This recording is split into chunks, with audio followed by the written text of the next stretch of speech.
Complaints Commissioner Mr. Elton Georges, Assistant Complaints Commissioner Mrs. Munikaj Bell, members of the media, GIS. Thank you for joining us this evening. The purpose of this press briefing is for the Complaints Commissioner to give updates on his approach to investigating complaints, the process leading to laying a special report before the House of Assembly, and the two most recent special reports that were laid on the table in the House of Assembly.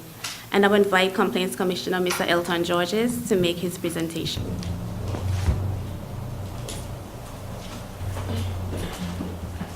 Thank you, Aisha, and good afternoon, ladies and gentlemen of the press. Thank you for coming. In my brief comments opening, I hope to say a little bit about how we operate here at the Complaints Commission in relation to complaints and reports. Now, many of you, especially if you've looked at our website and read the reports, would be familiar with what I'm going to say, and so I beg your indulgence if there's some repetition. I want to say, first of all, that the main reason that an office such as this exists at all is, in my mind, that it is an accepted principle that people are entitled to receive a certain standard of service from their government, from all parts of their government, the government offices and their government officials. But that if one feels that the treatment that they receive fell below that standard, then he or she should be able to complain and to be listened to. That's why I think offices like this exist in BVI and increasingly in many, many countries of the world. That must be the basis on which, back in 1993, several persons told the Constitutional Commission that was going around the territory at that time that an office of ombudsman should be established in the Constitution. Now I jump from that to say, how do we operate? Someone walks through the door with a complaint, or they email it, or they telephone it in, whatever. We listen to them and we ask ourselves, and of course we ask them, if necessary, a number of questions about the complaint. Is it against a government agency? Is the first question, because we do get a lot of complaints, inquiries that are not against government. Secondly, if it is against a government agency, and if it seems to be a serious complaint, is it one that we are forbidden to investigate? As you know, the ones that we cannot investigate are employment complaints within the public sector, the actions of courts, judges, and magistrates, the constitutional functions of the Auditor General and the Director of Public Prosecution, actions taken by the police in the investigation of crime, and matters of national security. Broadly speaking, those are the ones which are outside our jurisdiction. So if it is not one of those, then we go on to ask, have the persons who are complaining raised their complaint with the department or the ministry concerned? If they have not, then we usually will refer them to that department or ministry, to the head, to have their complaint looked at there before we deal with it. And hopefully we won't have to deal with it. But if it passes all of these tests, they have already tried to complain, they have, it's one within our jurisdiction, etc., then we take it on as a complaint.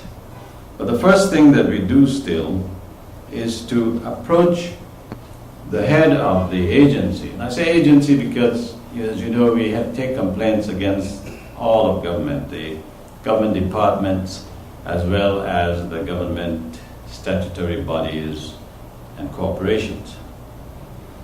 So we approached the agency to say, well, this is what this person has said. They need attention to this. Can you do this quickly? We tried to get what we call quick early resolution to fix the matter. If that fails, well, we'll have no choice. We have to launch an investigation.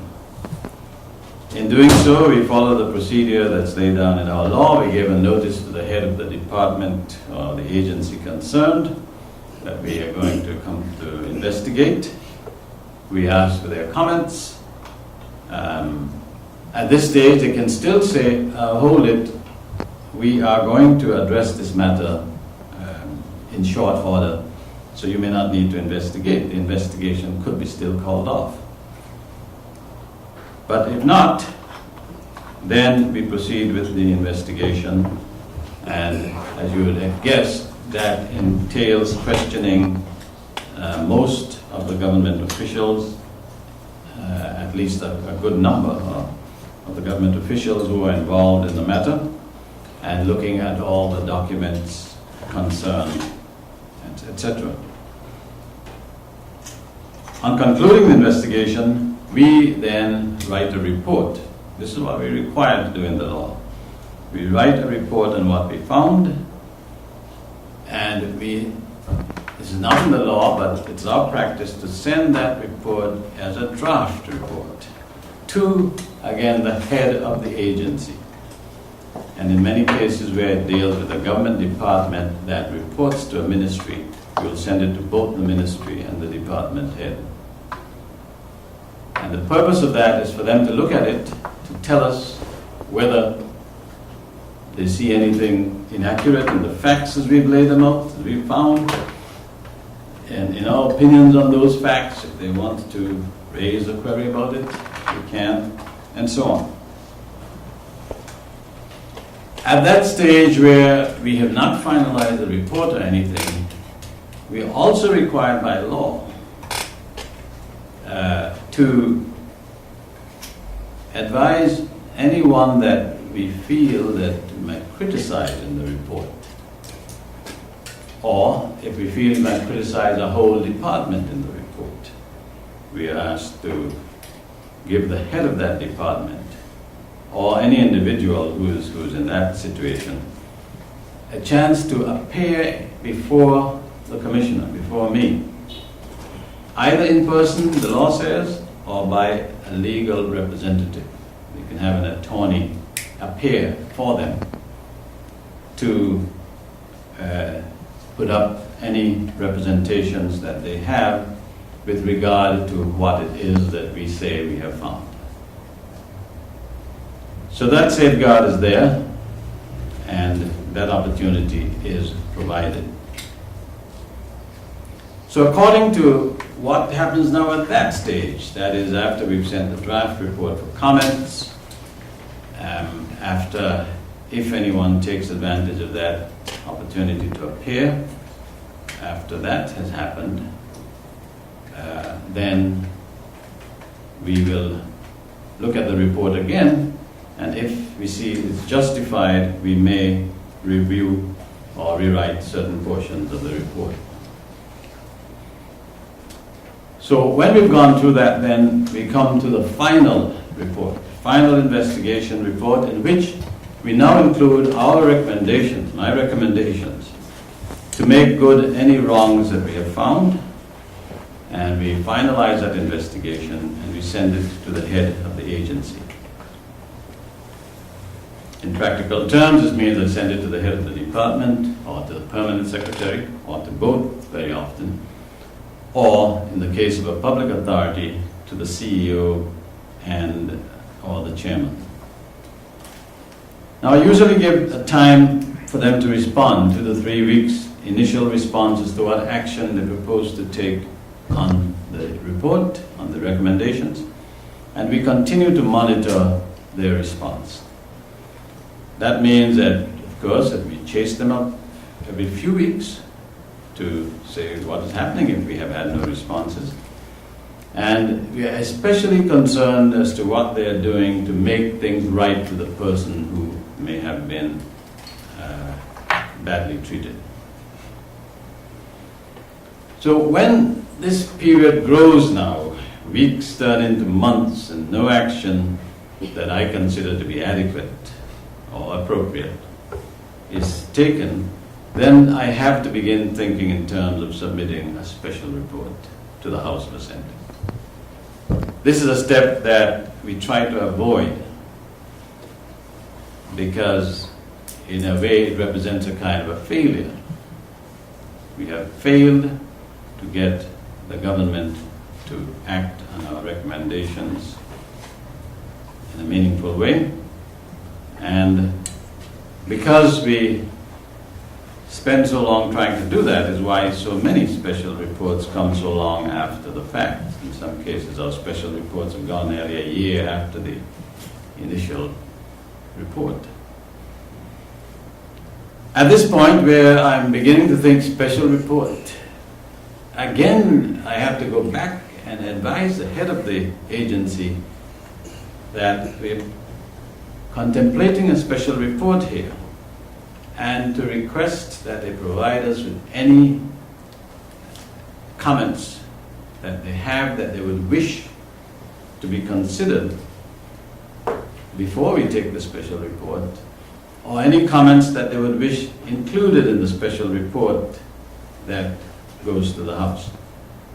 And under the law, we have to include their comments if they make them. And so we send that off. And we may call to say, did you receive it? Then we wait. If comments come, we consider them and we act accordingly. But if no comments are forthcoming after a reasonable time, then, and only then, we prepare the special report and we send it to the Premier with a request that he lay it before the House at the earliest opportunity. At that point, once it is laid, we close the file and we inform the complainant that we have done all that we could. So that's the process.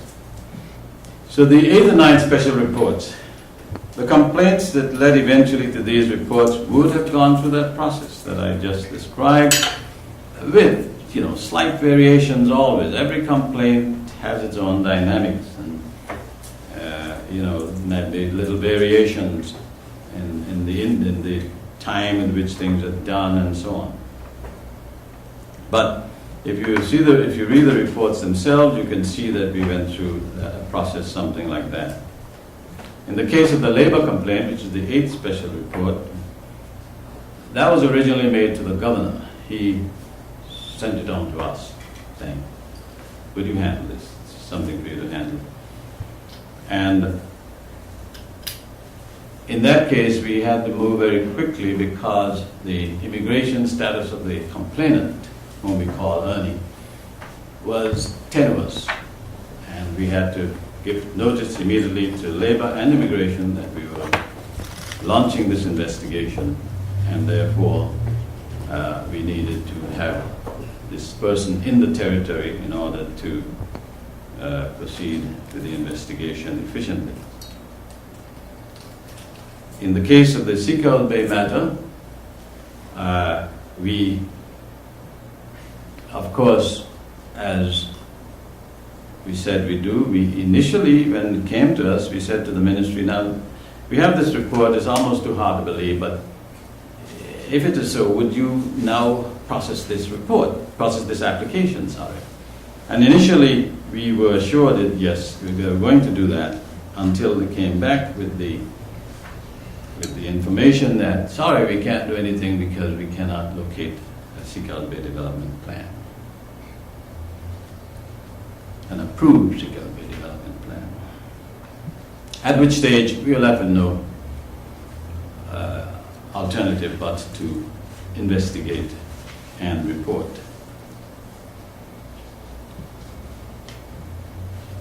Before I address now press coverage of those reports, especially the ninth report, which I want to get to before I conclude, let me express here my appreciation for the work of the news media in getting out word about our work here at the Complaints Commission.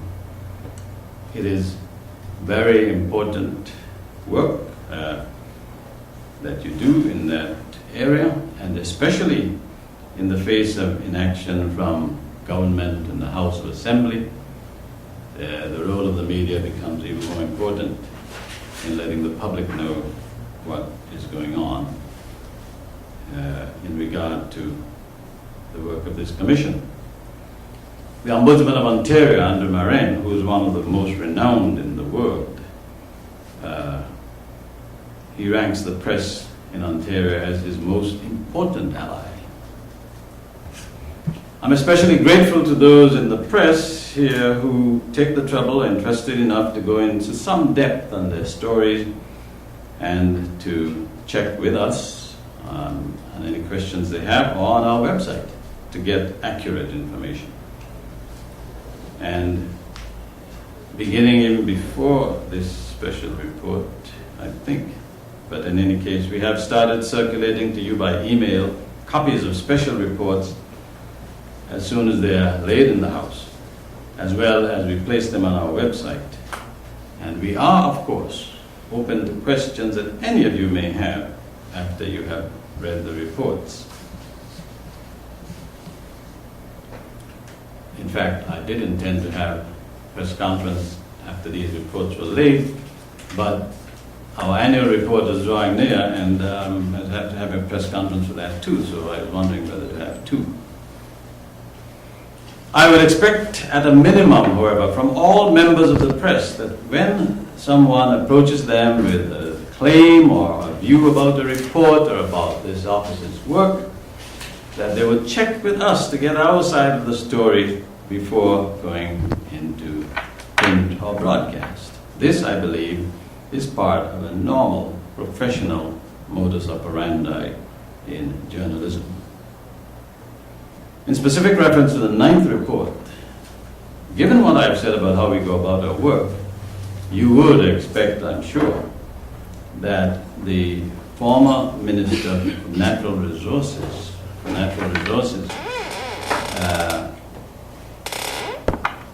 Minister for Natural Resources in 1999 to 2003, who was a member for the 3rd District in the House, then and now, would have been approached at the investigation stage.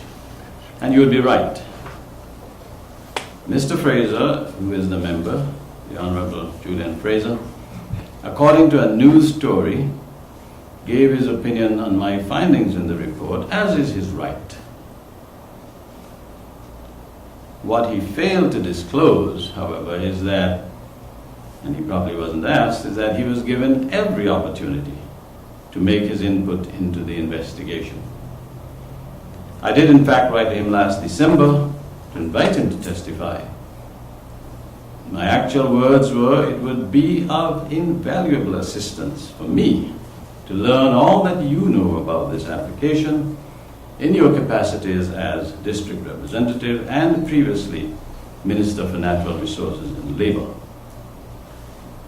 This was a complaint against the Ministry of Natural Resources and Labour. I should be grateful if you would indicate a date within the next 3 weeks when we can meet to discuss the matter. If alternatively you prefer to submit a written account, I request that you do so as soon as possible, providing as much detail as you can recall. There was no response. We followed this up early in 2012 with telephone calls, and again in early March. We went further. I wrote to him on the 7th of March when the investigation was now drawing to a close, and I indicated what we were finding in this investigation. And I regretted that he had not been able to provide us with any testimony or evidence up to that point, that he had not found it possible.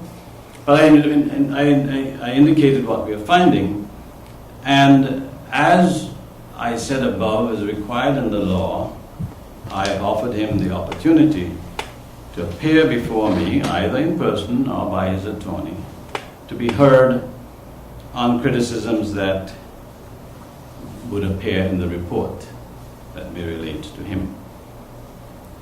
There was no response. Now, while I had power, I have to say, of course, under Section 11 of the Act, to compel him to appear and to answer questions on the report, I did not think it necessary in this situation.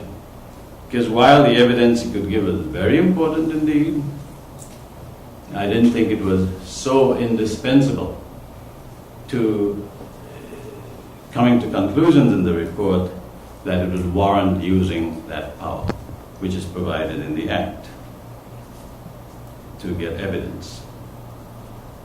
So that gives a background to that element of the investigation. As to the rest of what was given in that press story, I would have to say the report speaks for itself. I investigate complaints impartially, and I go where the evidence leads. While I'm not infallible, of course, and I couldn't therefore make mistakes like anyone else, bad faith is not a matter of which I can be justly accused.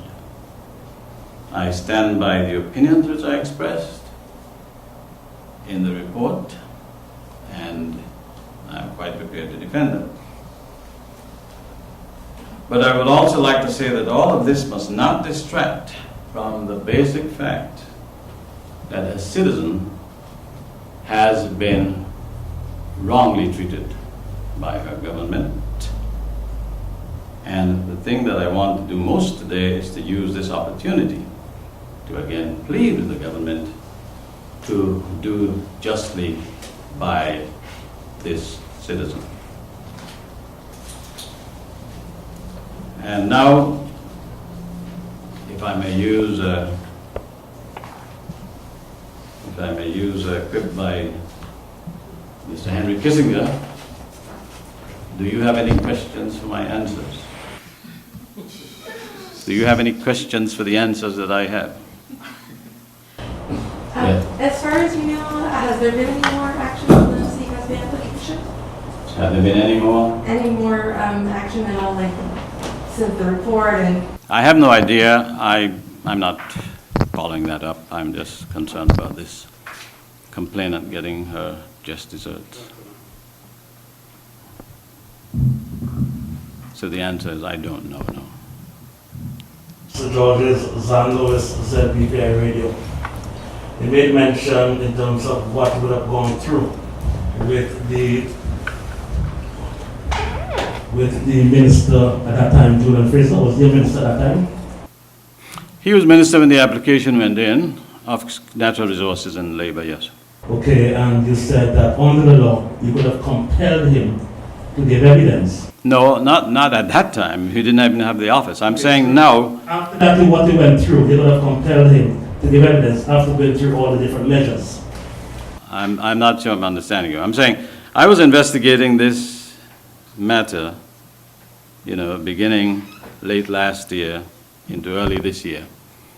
In that period, I could have compelled him by the subpoena power in Section 11 of the Act to come to answer questions. That's what I mean. Okay, and you said the reason why you didn't do that. Yeah. Good. But you also said, in relation to this citizen who was wrongly treated, if you have that power, and you know that the citizen will be wrongly treated or expected to be wrongly treated, and you're so concerned about this person not being wrongly treated, why not compelling the interests of the citizen? I don't know if you understand me. I at that point, am doing an investigation into what happened. I was satisfied that I had enough information, and it's in the report, as to what went wrong, At any rate, what is clear is that it is true. The citizen applied in 2000 for the permission to reclaim, and by 2011, now 2012, had still not received a reply.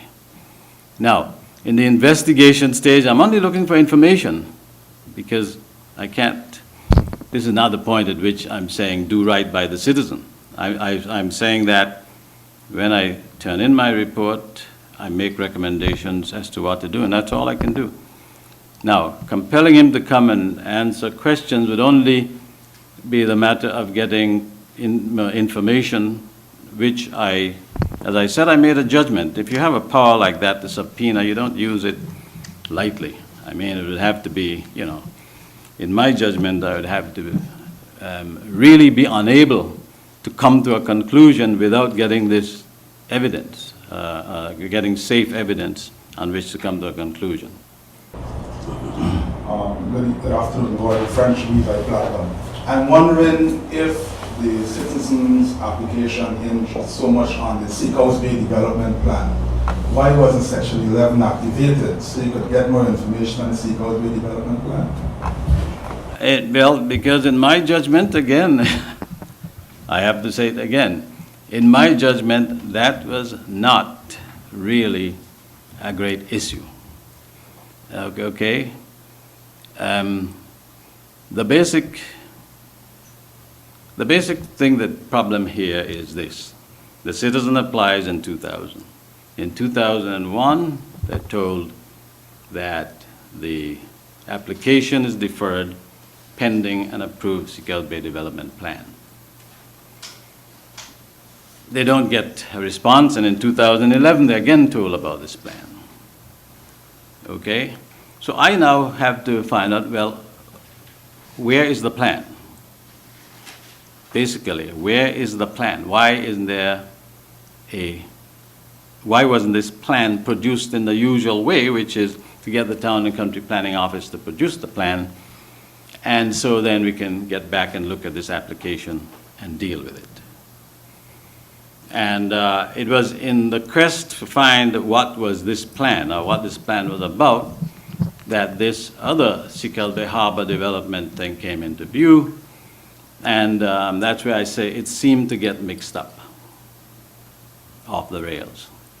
But it was not necessary for me to go do any investigation into the Seacoast Bay Harbor development plan. I was not interested in that. It was just indicated that because the applications and natural resources seemed to be put on hold while issues regarding that were being worked out, that's one of the reasons why this lady's application was not dealt with. And I'm also saying, quite apart from that, that it is wrong to have any application that long without being dealt with. And if you read the report, you know, even forget the Seacoast Bay Development Plan.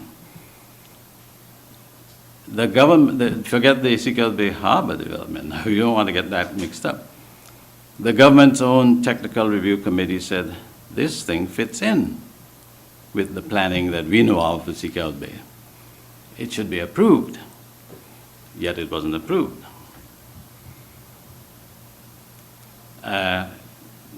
That's the only answer that I can give you there. Okay, just to follow up on the question posed by the others. Looking beyond the specifics of the Seacoast Bay issue and Mr. Fraser, I'm going to put it to you that you have not been using the power given to you by Section 11 of the Constitution. And this part is making... Of the Act. Of the Act. Of the Act, yes. Could you respond to that suggestion?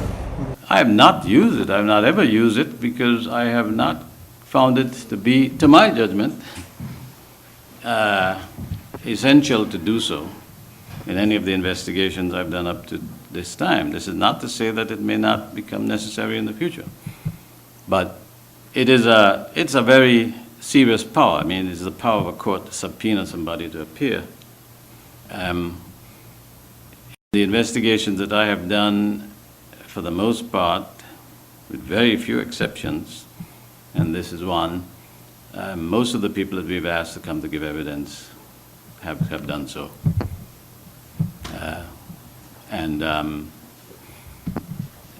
Critical evidence, we have been able to get enough evidence to indicate what happened, and we do not need to subpoena anyone.